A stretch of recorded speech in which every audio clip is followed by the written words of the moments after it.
안녕하세요, 해밀 여러분. AC 채널의 한창훈입니다. 반갑습니다. 2020년 1월 22일 비트코인 및 암호화폐 방송을 시작하도록 하겠습니다. 먼저 댓글로 좋은 의견과 질문, 정보 공유해주신 분들에게 감사 말씀드리고, 오늘 순서는 먼저 라라라님, 김연암동님, 코인참수님이 올려주신 기사를 이제 같이 보고요. 그리고 차트는 이제 금차트, 비트코인 차트, 도미노스 차트, 그리고 알트코인, BSV, 비트코인 캐시, 리플, 그리고 오늘 이제 버트코인이 좀 많이 올라가고 있는데, 소형에서. 버트코인하고 이제 리플 원화 차트 같이 비교해 보면서 앞으로 이제 리플 차트가 어떻게 이제 움직일 수 있는지 그 부분을 이제 같이 좀 이야기를 해보도록 하겠습니다. 그리고 마지막으로 이제 Q&A 보고 마무리를 하도록 할게요. 먼저 그러면 라라라님이 올려주신 기사를 먼저 이제 보도록 하겠습니다. 리플 관련된 이제 기사인데 리플의 해외 결제 기술을 통합하는 알리페이 파트너 트랭글로라고 이제 되어 있고요. 이 트랭글로는 어떤 회사냐면 말레이시아에 이제 본사를 둔 동남아 핀테크 회사입니다. 그리고 이 회사는 작년 11월에 리플렛을 이제 구현하기 시작했어요. 이 회사가 알리페이와 이번에 이제 파트너십을 맺었다는 건데, 알리페이 사용자는 이제 앱 내에서 빠르고 안전하게 이런 송금을 받을 수 있게 된다. 이 트랭글로를 이용해서 받을 수 있게 된다라고 했습니다. 트랭글로가 이제 1월 8일, 올해 1월 8일에 이 알리페이와 세계적인 국경 간 송금 파트너십을 맺었다라는 이제 기사인데, 이 트랭글로 홈페이지에 이렇게 이제 올라와 있습니다. 그래서 이걸 이제 보면서 우리가 알 수 있는 건 뭐냐면 리플이 굳이 직접적으로 리플이 어떤 회사와 파트너십을 맺지 않는다고 하더라도 이렇게 이미 이제 리플과 파트너십을 맺은 회사가 또 다른 대형 어떤 플랫폼 회사와 뭐 결제 회사와 이런 식으로 이제 파트너십을 맺으면서 간접적으로 리플 생태계를 계속해서 확장해 나가고 있다. 이렇게 이제 보시면 될 것 같고, 굉장히 전 좋은 기사라고 이제 보고 있습니다. 라라라님이 이제 기사 올려주셨고, 또 이제 라라라님이 또 다른 이제 기사를 올려주셨는데, 영국은행이 암호화폐 채택을 이제 고려하고 있다라는 기사입니다. 이분 이제 표정이 굉장히 재밌는데, 영국은행 이제 부총재예요. 영국은행 부총재고, 이분이 디지털 통화 공동 의장을 맡게 된대요. 어떤 그룹이냐라고 하면 이 중앙은행 그룹, 그러니까 뭐 예를 들어서 일본은행, 뭐 우리나라 같은 경우 한국은행이 되겠죠. 뭐 이런 유럽 중앙은행, 이런 중앙은행 그룹들에서 공동 디지털 통화 공동 의장을 맡게 되는데, 이분이 중앙은행 그룹의 일부로 비트코인 방식의 디지털 통화를 채택할 수 있는지를 조사를 한다. 이렇게 이제 되어 있고, 영국 같은 경우는 1월 31일에 브렉시트가 이제 앞으로 진행될 예정에 있기 때문에 이 부분에서 유럽 위기가 오기 전에 어떻게 보면 빨리 이 통화를 바꾸려고 저는 할 거라고 봅니다. 그래서 이 암호화폐를 받아들이는 속도도 다른 나라보다 훨씬 더 적극적으로 받아들일 거라고 이제 보고 있습니다. 그리고 영국은행 총재가, 그 마크 커니 영국은행 총재가 이번에 이제 영국 재무장관으로 갔어요. 그래서 이런 부분에서도 결국에 영국은행 그 은행에서 중앙은행에서 할 일을 어느 정도 끝내놓고 그 다음에 다시 영국 재무부로 넘어가서 또 관련된 일을 해줄 거라고 이제 봅니다. 다음으로 그 코인 코드 기사인데, 이건 이제 코인 참수님이 올려주신 기사인데요. 스타벅스 암호화폐 선불 카드를 사용할 것으로 예상되는 세계 최대 커피 체인이다. 1월 21일자 어제 기사고요. 일단 스타벅스가 암호화폐 그 결제를 시행할 거다라는 거는 우리 이제 벡트와 스타벅스가 연결되면서 이미 이제 1년 전부터 이제 알고 있었습니다. 알고 있었는데 이 부분에서 앞으로 이제 어떻게 이제 진행이 될지 그 기사 내용을 잠깐 이제 읽어보도록 하겠습니다. 대형 커피 체인점 스타벅스의 암호화폐 도입은 생각보다 더 큰 마켓 임팩트가 있을 가능성이 부상을 했다. 그 이유가 보시면 스타벅스 같은 경우 우리나라에서 이 스타벅스 그 디퍼짓이 얼마냐라고 하면 거의 7천억 원, 6억 달러 정도, 7천억 원에 해당되는 금액이 지금 스타벅스 앱을 써보신 분들은 아시겠지만 거기에 미리 선불로 돈을 결제를 해 놓습니다. 저 같은 경우도 미리 결제를 해 놓는데, 만약에 뭐 자동으로 할 수도 있어요. 예를 들어서 내가 5만원 자동 결제하면 5만원 사용되면 자동으로 또 5만원이 결제가 되는 겁니다. 그런 식으로 해서 들어있는 돈, 그 스타벅스 앱에 들어있는 돈이 거의 이제 7천억 원 우리나라에서 들어가 있고, 이 금액은 애플페이라든가 뭐 구글페이 보다도 훨씬 더 많은 금액이다. 가장 많은 금액을 차지하고 있다라고 합니다. 그래서 스타벅스 앱이 우리나라에서 40% 점유를 하고 있고, 저는 이제 우리나라 같은 경우 뭐 동네마다 스타벅스가 다 깔려 있기 때문에 아마도 이제 이 암호화폐를 대중화 시키기에는 가장 그 최적의 나라가 우리나라가 아닐까 이렇게 생각을 하고 있어요.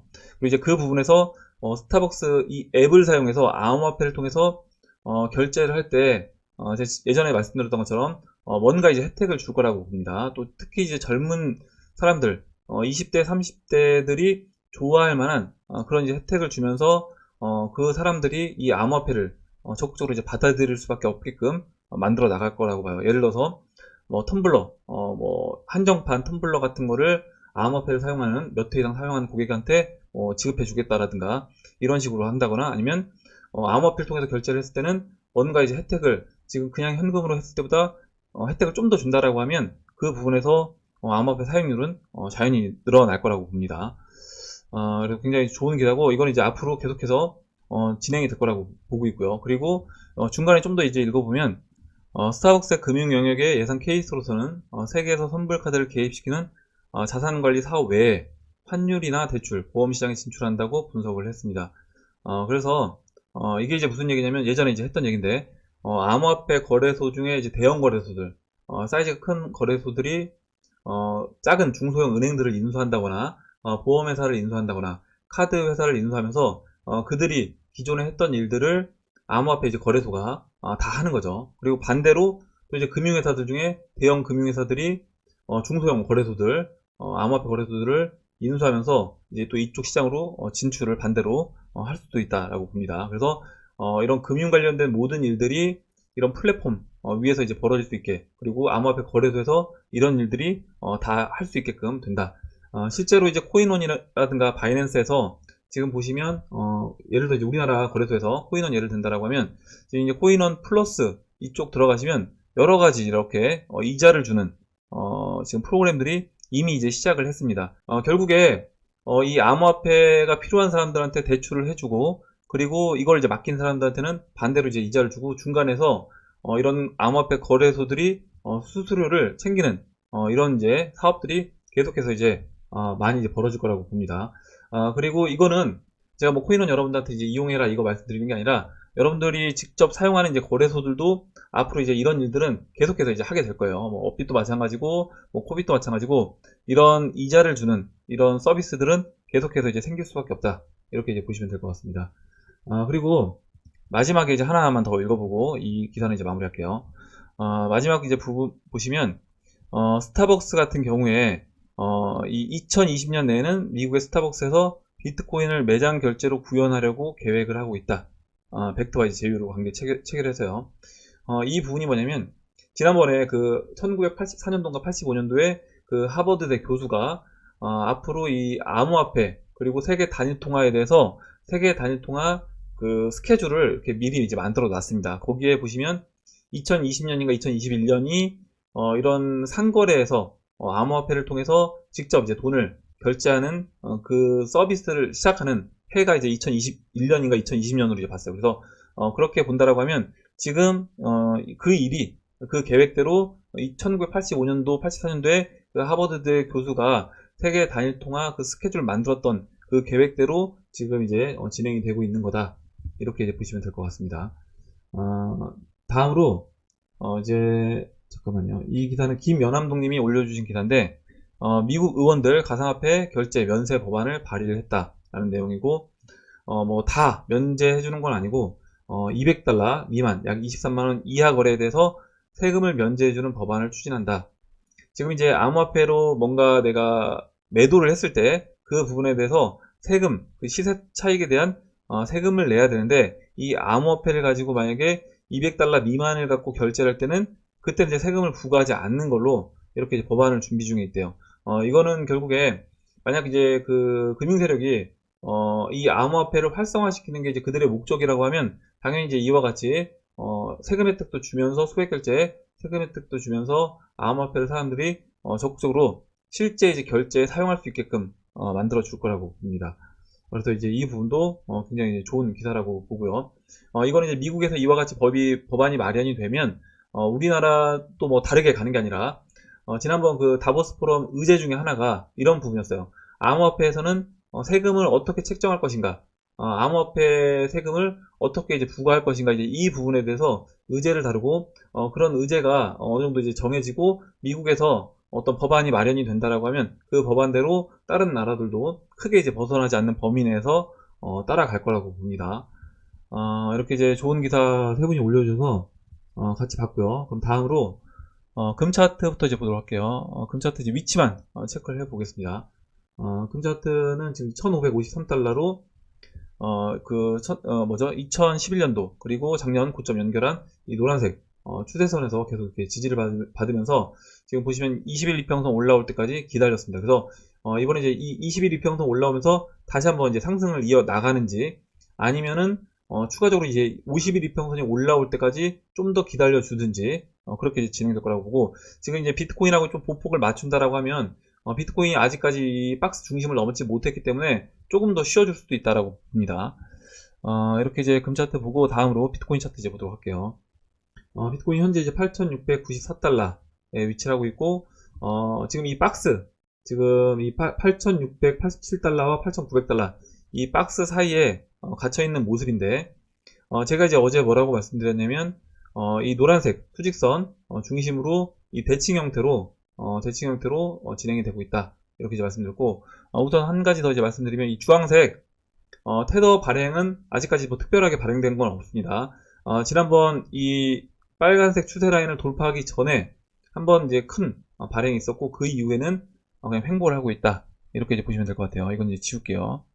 이거는 지우고, 그래서 지금 이제 이 위치에서 21 이평선이 계속해서 이제 올라오고 있습니다. 그래서 아까 이제 금 차트 뭐 비슷하게 마찬가지로 이제 비트코인 차트도 지금 이때도 이렇게 시간 보내고 지금도 이제 시간 보내고 있고요. 21 이평선 올라오면서 이 200일 이평선 그리고 이 8,900달러 저항 돌파해주면서 이 박스 중심 1,300달러까지 추가적으로 이제 상승을 해줄 거라고 보고, 1,300달러에서 만약에 이제 매도량이 많다라고 하면 오히려 그냥 넘어갈 수도 있다라고 봅니다.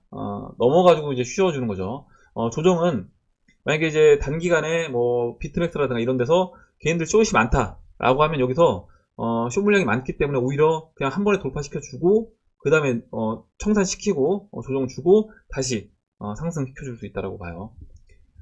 이렇게 비트코인 차트는 뭐 어제와 크게 다른 내용은 없어서 이렇게 이제 보고, 결국 이제 비트코인이 지금 계속 쉬고 있는데, 비트코인 쉬고 비트코인이 여기서 뭐 1,300달러까지 올라오는 그 과정 안에서도 뭐 크게 이제 상승해주는 부분은 아니고요. 제가 이제 계속해서 우리가 비트코인 비중에서 알트코인, 비트코인이 아니라 알트코인의 특히 이제 대형 알트코인의 비중을 높여야 된다고 이제 말씀드렸던 부분이 사실 이제 이런 부분입니다. 비트코인 같은 경우 상승은 같이 해주겠지만 그 상승률로 봤을 때 알트코인 상승률이 앞으로 이제 훨씬 클 것이기 때문에 지금은 알트코인의 비중을 높인 상태에서 끌고 가야 된다. 이렇게 이제 보고 있습니다. 이렇게 이제 비트코인 차트 말씀드리고 다음으로 이제 도미넌스 차트 보도록 할게요. 현재 66.98인데, 이제 그 위치상으로는 크게 움직이진 않았는데, 저는 그래도 이제 굉장히 좀 중요한 움직임이 나왔다. 라고 이제 도미넌스에서 이제 보고 있습니다. 어제도 잠깐 말씀드렸지만, 지금 이때 이렇게 반등 나왔던 이 자리 67.26 이 라인을 살짝 이탈했어요. 살짝 이탈해서 지금 이제 매달려 있는 모습인데, 이게 예전에도 이제 이런 모습이 나왔습니다. 지금 이제 트레이딩 뷰에서는 트레이딩 뷰 이제 비트코인 도미넌스에서는 지금 2017년도 이 3월달 모습이 정확하게 표현이 안 돼서 제가 이제 이 부분은 알트코인 도미넌스 이 코인트레이더 알트코인 도미넌스 차트를 보고 설명을 드릴게요. 이게 이제 2017년도 그 2월달, 3월달 넘어가는 과정에서 알트가 이제 폭등하기, 그러니까 알트 도미넌스가 크게 이제 상승한 거니까 대형 알트코인들이 크게 움직이기 전에 이 선상에서 이제 걸려있던 그 위치인데, 보시면 좀 이걸 확대해서 자세하게 이제 보시면 어떤 모습이냐면요. 그 전에 이제 저항 맞고 떨어졌던 라인, 그 전에 저항 맞고 떨어졌던 라인이 15.5 정도 됩니다. 15.45, 15.5 정도 되고, 이 15.5 이 라인을 넘기 전에 여기서 저항 맞고 이렇게 3거래일 정도 횡보를 하다가 그 다음에 넘어갑니다. 넘어간 상태에서 한 4거래일 정도 이렇게 여기서 또 횡보를 해줘요. 바로 움직이지 않고 그 이후에 이렇게 이제 급등하는 모습이 나오는데, 그러면 저는 이제 지금 위치가 지금 이제 이 3거래일 횡보하면서 저항을 넘지 못하고 그 다음 4거래일 횡보하면서 이제 넘어갔던 이 구간으로 이제 보고 있습니다. 그러면 거의 이 알트코인 폭등하는 이 모습이 거의 이제 임박했다라고 이제 보고 있고, 지금 이게 이제 도미넌스 차트, 비트코인 도미넌스 차트 현재 위치에서 이와 같은 이제 모습이 나왔다라는 겁니다. 보시면 이 도미넌스 차트에서 처음에 이제 이 지지받았던 이 라인까지 67.26까지 내려온 상태에서 이 윗꼬리 아랫꼬리 굉장히 길게 달렸죠. 변동성 크게 확대해주면서 이렇게 여기서 이제 지지받는 모습 보이다가 지금 내려와서 물론 이제 이때 이 두 양봉, 이 비트 도미넌스에서 이 양봉은 이 지지라인 위쪽으로 들어갔다라고 한다면 지금 우선 이제 아래에서 봉 마감이 된 거는 현재 오늘까지 3거래일 이렇게 봉이 아래에서 이제 마감이 됐다. 물론 이제 이것까지 포함한다라고 하면 이제 5거래일이고요. 그러면 지금 아까 이제 알트 도미넌스에서 이렇게 이제 크게 움직이는 이때가 이제 거의 다 이제 임박했다라고 이제 보고 있습니다. 지금 이제 결국에 이 모습이 나오려면 알트코인들 중에 대형 알트코인인 이제 이더리움하고 비트코인 캐시가 죄송합니다. 이더리움하고 리플이 아직까지 이제 안 움직이고 있기 때문에 그 이더리움하고 리플이 크게 움직여주는 타이밍에 이와 같이 상승해주는 모습이 나올 거라고 보고요. 만약에 이제 이더리움하고 이더리움하고 리플이 크게 올라오는 그 모습이 나올 때 만약에 도미넌스가 이와 같은 슈팅이 안 나온다라고 하면 그때는 미리 움직였던 뭐 BSV라든가 비트코인 캐시를 좀 더 눌러주는 모습이 나오면서 여기에 좀 더 이제 붙잡아 놓고 그 이후에 이제 이렇게 알트 도미넌스가 이제 급등하는 형태로 이제 진행이 될 거라고 봐요. 이렇게 이제 도미넌스 차트를 보고 다음으로 이제 알트코인들 BTC 마켓 위치만 체크를 간단하게 해볼게요. 먼저 이제 BSV는 보시면 지난 6월 고점까지 BTC 마켓에서 넘어갔습니다. 넘어갔고 지금 이 0.03 라인에서 이렇게 지지를 받고 있는데 지금 21 이평선 올라올 때까지 여기서 이제 대기를 하고 있다라고 하면 만약에 그 알트 도미넌스 비트코인 도미넌스가 무너지든 알트 도미넌스가 이제 올라가거든요. 그 올라가는 모습이 나온다라고 하면 뭐 BSV는 여기 제자리에 있을 수 있는 거고 만약에 이제 도미넌스가 그 매달려 있는 상태에서 있으면서 리플이라든가 이더리움이 움직여 준다라고 하면 그때는 BSV라든가 뭐 비트코인 캐시 좀 시총 큰 종목에서 먼저 상승해줬던 종목들은 이런 장기평선까지 또는 장기평선까지 아니어도 뭐 지금 올라오는 뭐 50일 이평선 뭐 이 정도까지 눌러주면서 조정을 거칠 거라고 봅니다. 이렇게 이제 BSV 보고요. 다음으로 이제 비트코인 캐시 볼게요. 비트코인 캐시도 마찬가지로 다 추세 돌파했습니다. 돌파하고 지금 이 360일 이평선까지 돌파시키고 지금 이 박스 상단 저항 라인에서 지금 저항받고 쉬고 있는데 보시는 것처럼 이 빨간색 21 이평선이 이렇게 가파르게 이제 올라오고 있기 때문에 여기서 이제 21 이평선 올라오면서 다시 한번 이제 상승해 줄 거라고 보고 있고 이제 이 타임 그 BSV도 마찬가지고 비트코인 캐시도 21 이평선 올라오는 타이밍 그리고 리플이라든가 뭐 이더리움도 만약에 지금 21 이평선 이제 위에 지금 이제 올라왔는데 여기서 이렇게 장기 이평선 넘어가는 모습이 나오면서 같이 움직여 준다라고 하면 그때는 알트 도미넌스가 크게 움직여주는 이제 모습으로 진행될 거라고 봅니다. 이렇게 이제 위치만 체크를 해보고요. 크게 이제 변동된 사항은 없습니다. 다음으로 이제 리플 보겠습니다. 리플은 지금 이제 21이평선 위에 안착을 했습니다. 좀 확대해서 볼게요. 지금 이제 일봉인데 일봉에서 보시면 21이평선 위에 안착을 했고 51이평선 이 초록색 51이평선을 계속해서 돌파 시도를 하고 있습니다. 물론 이제 51이평선에 안착은 못했지만 돌파 시도를 지금 세 번째 했고요. 거의 이제 수렴하는 끝자락까지 왔기 때문에 이 BTC 마켓에서도 리플 같은 경우 이제 크게 좀 움직일 수 있는 그리고 다른 알트코인 대형 알트코인들이 이미 장기 평선인 360일 이평선까지 다 넘어가서 안착해준 이더리움 제외하고 대형 알트에서 그런 위치에 이제 와 있기 때문에 리플도 이제 조만간에 키 맞추기를 할 거라고 봅니다. 이렇게 이제 말씀드리고 다음으로 리플 달러 차트 보도록 할게요. 리플 달러 차트 현재 이제 0.234달러인데 제가 이제 어제 뭐라고 이제 말씀드렸냐면 이렇게 이제 대칭 형태로 진행이 되면 역회된 숄더에서 한 20 이게 이제 25봉이었어요 봉이. 그래서 1시간 봉에서 25봉이었고 그렇게 움직인다라고 하면 어제 날짜 한 11시쯤에서 이 오른쪽 팔을 만드는 모습이 나올 수 있지 않겠냐 이렇게 이제 봤는데 지금 보시는 것처럼 어제 이제 올라오다가 이 상승 채널 상단 저항 맞고 다시 떨어졌습니다. 다시 떨어졌는데 지금 이 패턴이 저는 이제 다시 반복되고 있다라고 보고 있거든요. 뭐냐면 여기에서 지금 그냥 뭐 넘어갈 수도 있었습니다. 어제 넘어갈 수도 있었는데 다시 한번 눌러서 이 상승 채널 안에서 움직여주고 있다. 이렇게 이제 보시면 되고 여기서 보시면 다시 이 짧은 이렇게 된 숄더 모습이 또 이제 진행이 되고 있다. 이렇게 이제 볼 수 있을 것 같아요. 그래서 이 상승 채널을 크게 벗어나지 않는다라고 하면 지금 이제 상승 채널 올라와 주면서 그 이후에 지금 이 저점이 계속해서 이제 올라오고 있기 때문에 여기서 이 왼쪽 팔 만들었던 높이만큼 상승해 주게 되면 그때는 이 노란색 추세 라인을 넘는 게 이제 중요하다라고 했는데 이 라인을 넘는 상승이 나올 거라고 봅니다. 지금 이 폭 자체가 지금 여기에서 만약에 이 내려왔던 왼쪽 팔 만들었던 왼쪽 팔을 여기서부터 체크를 한다고 하더라도요. 왼쪽 팔 만들었던 높이만큼만 상승해 줘도 지금 이 채널이 이 1시간봉 채널이 이렇게 올라와주고 있기 때문에 넘어가주게 되면 이 노란색 추세를 이제 돌파를 해줍니다. 그래서 시간이 좀 더 딜레이 되긴 했지만 어찌됐든 가는 방향은 정해져 있다. 이렇게 이제 보고 있어요. 이렇게 이제 보고 이제 다음으로 리플 원화 차트와 버트코인과 이제 같이 이제 설명을 드리려고 하는데 먼저 이제 리플 원화 차트 보시면 제가 이제 일목하고 이 추세선 두 개 그리고 이제 이 저항 라인 이렇게 두 개를 이제 체크했습니다.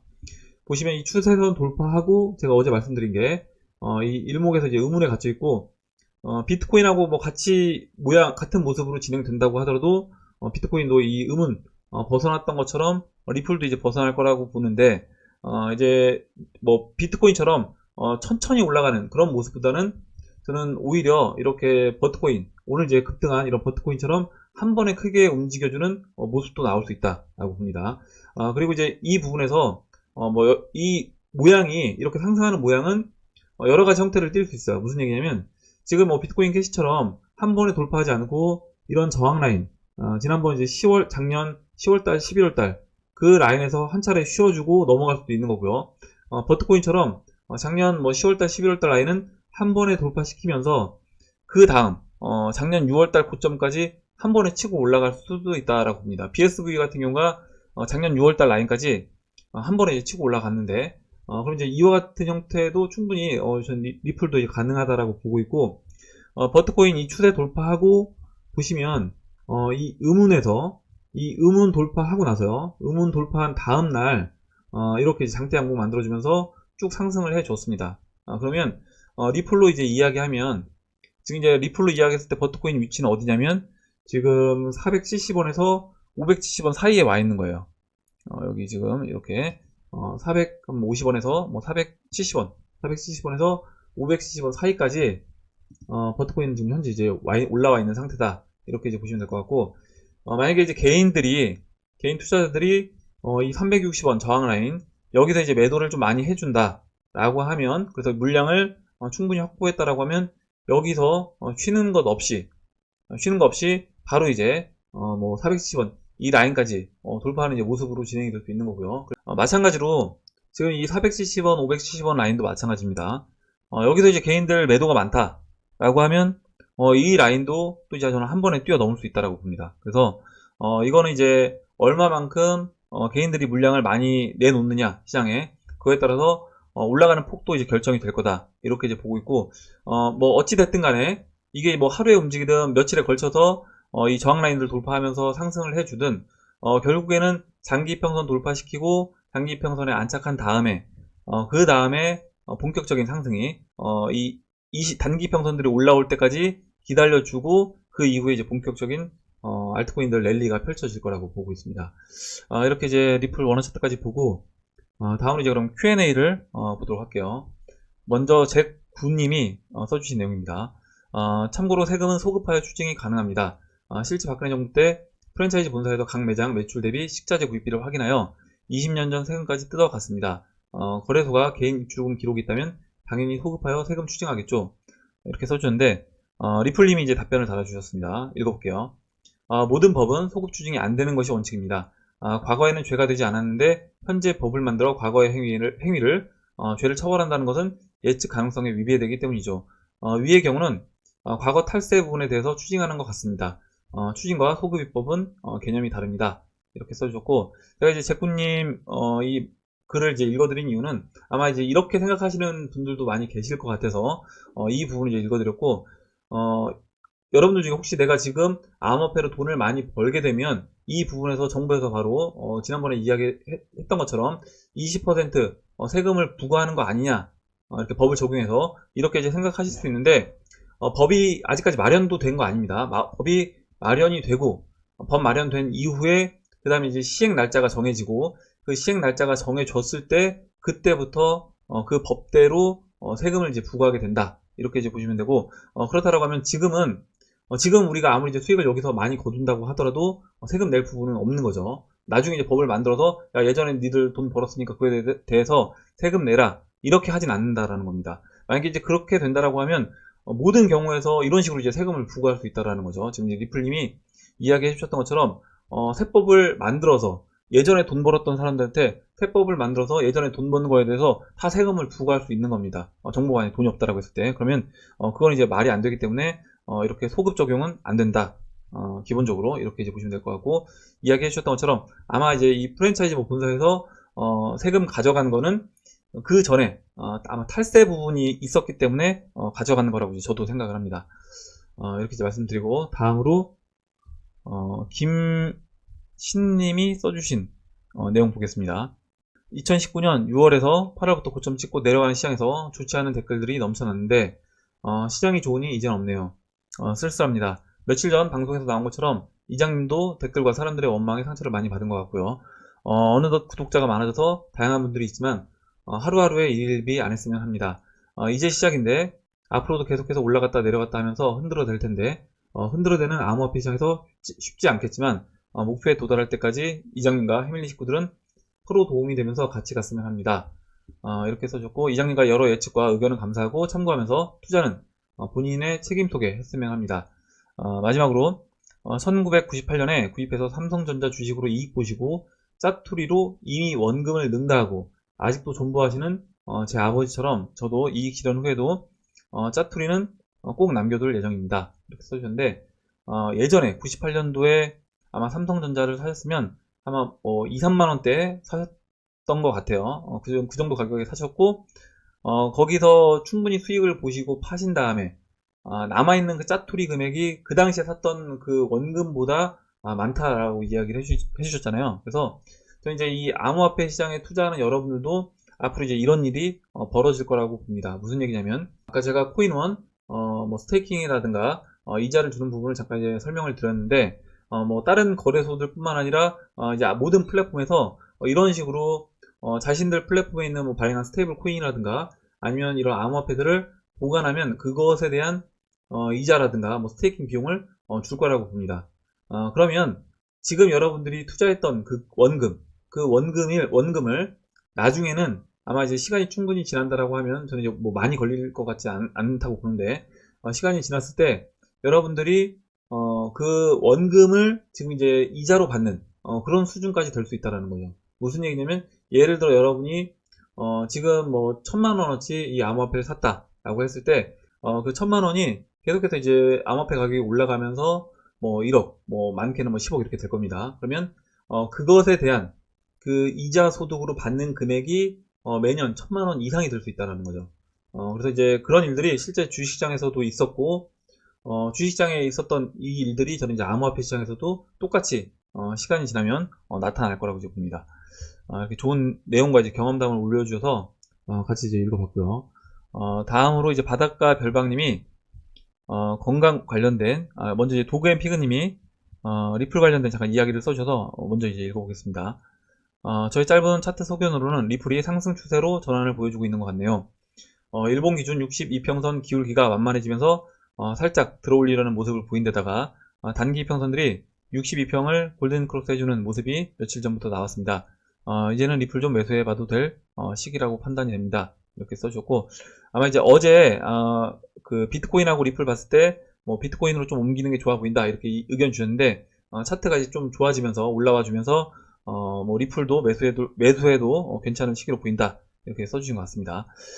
이렇게 이제 도겐 피그님이 올려주신 차트 의견 읽어봤고, 다음으로 이제 바닷가 별방님이 올려주신 내용을 이제 읽어볼게요.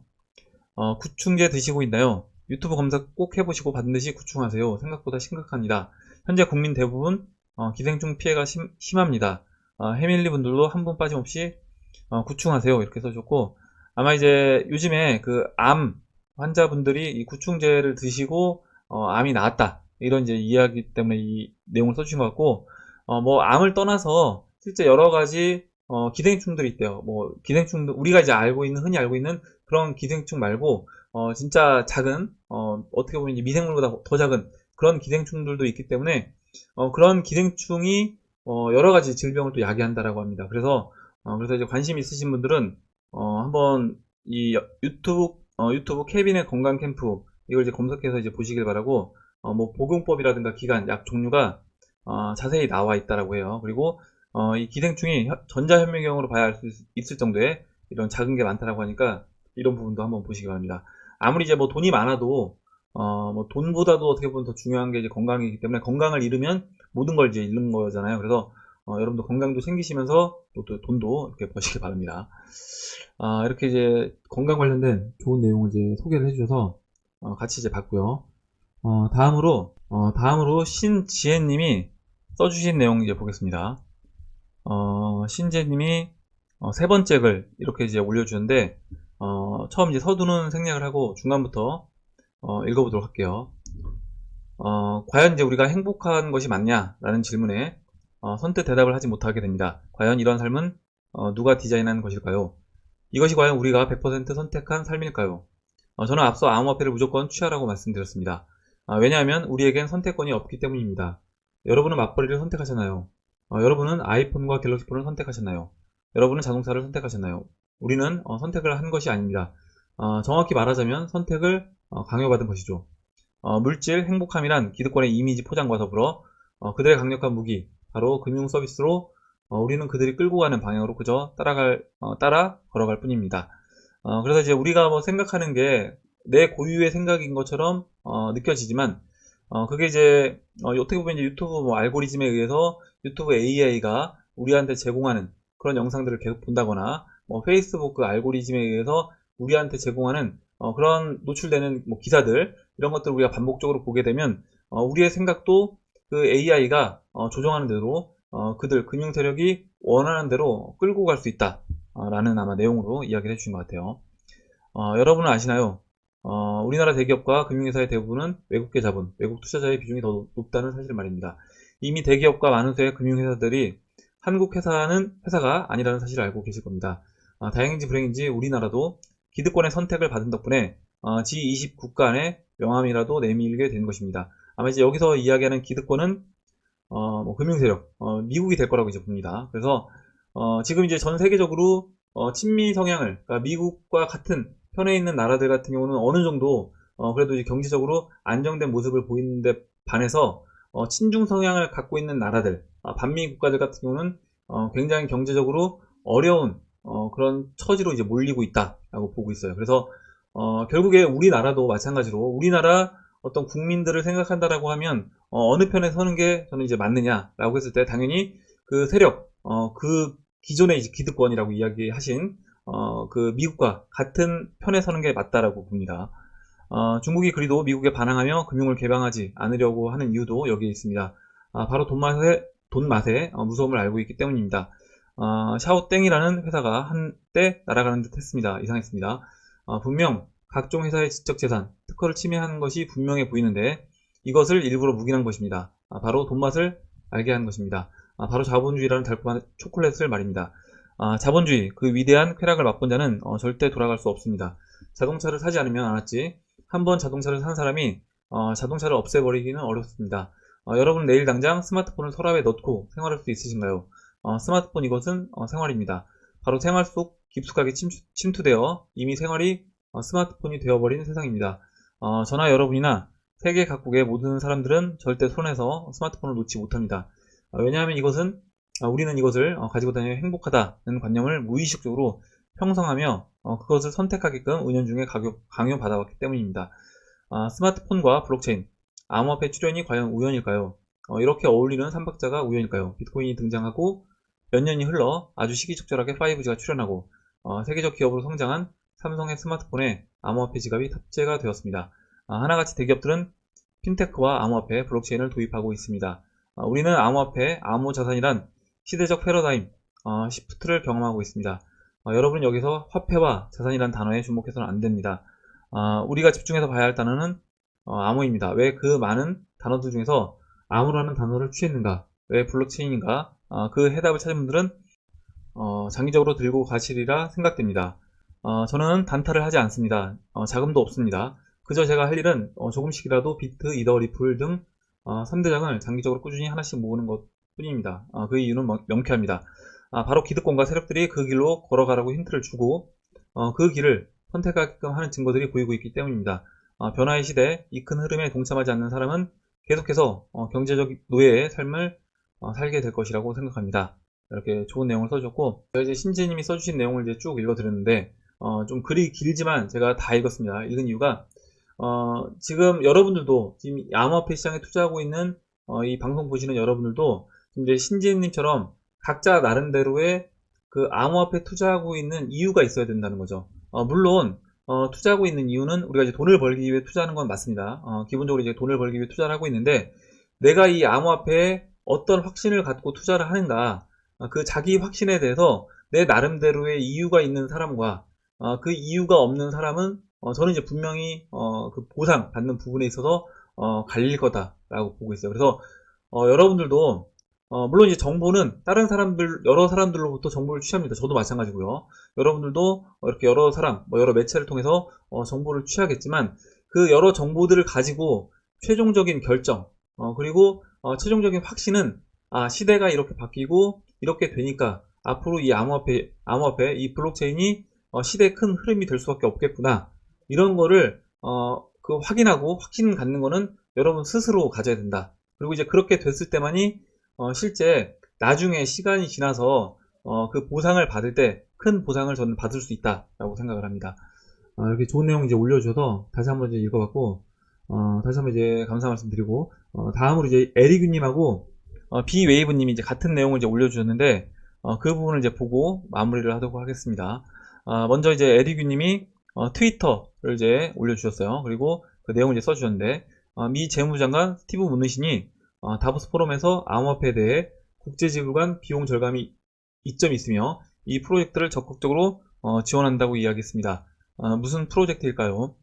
여러 번 말씀드렸습니다. 해놓고 밑에 이제 리플, 스텔라 루멘, 이더리움, 비트코인 이렇게 이제 순서대로 적어주셨는데 아마 이제 에리규님이 보셨을 때 나중에 시총 순위가 이와 같은 형태로 이제 진행되지 않겠냐 이런 의미로 저는 이제 써주신 것 같아요.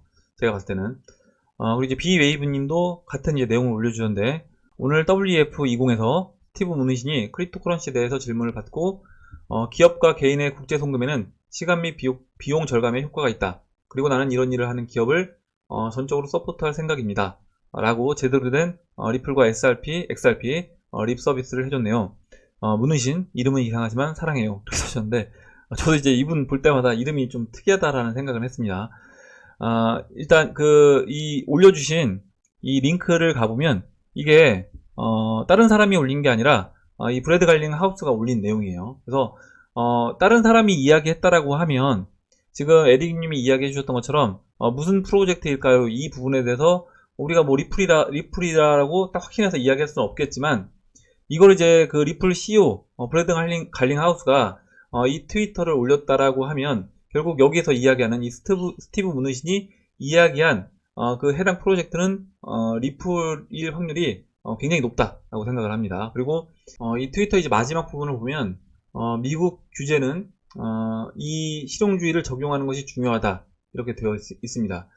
리플 XRP가 가격이 이제 상승하지 못하고 있는 여러 가지 이유 중에 규제적인 부분, 뭐 증권이냐 아니냐 뭐 이런 부분에서 굉장히 이제 말이 많은데 아마 이 스티브 문누신 장관이 이야기한 이 마지막 문구를 이제 생각해 본다라고 하면 결국에 그 규제도 리플사가 성장하는 리플사가 앞으로 성장해 나가는 방향으로 이제 규제도 저는 이제 마련이 될 거다라고 이제 보고 있습니다. 굉장히 좋은 그리고 리플사에 어떻게 보면 진짜 힘을 실어주는 그런 이야기를 미국 재무부 장관이 직접 이야기했기 때문에 아직 뭐 규제에 대해서 명확하게 딱 단정져서 이야기가 답이 나오진 않았지만 거의 이제 답이 나온 것이나 마찬가지다라고 생각을 하고 이렇게 된다라고 하면 결국 이제 시간이 문제이지 이런 규제적인 부분도 해결이 될 수밖에 없다라고 생각을 합니다. 오늘 여기까지 하고 이제 마무리하도록 할게요. 오늘 나온 얘기 중에 여러분들 궁금하신 내용, 같이 이야기하고 싶으신 의견, 정보 있으시면 올려주시면 같이 이야기해보는 시간을 가져보도록 하겠습니다. 댓글 남겨주신 패밀리 여러분 감사드리고 끝까지 영상 시청해주신 패밀리 여러분 감사합니다. 그럼 이상으로 영상을 마치도록 하고 영상이 도움이 되셨다면 좋아요, 구독 버튼 그리고 알림 종 버튼을 눌러주세요. 감사합니다.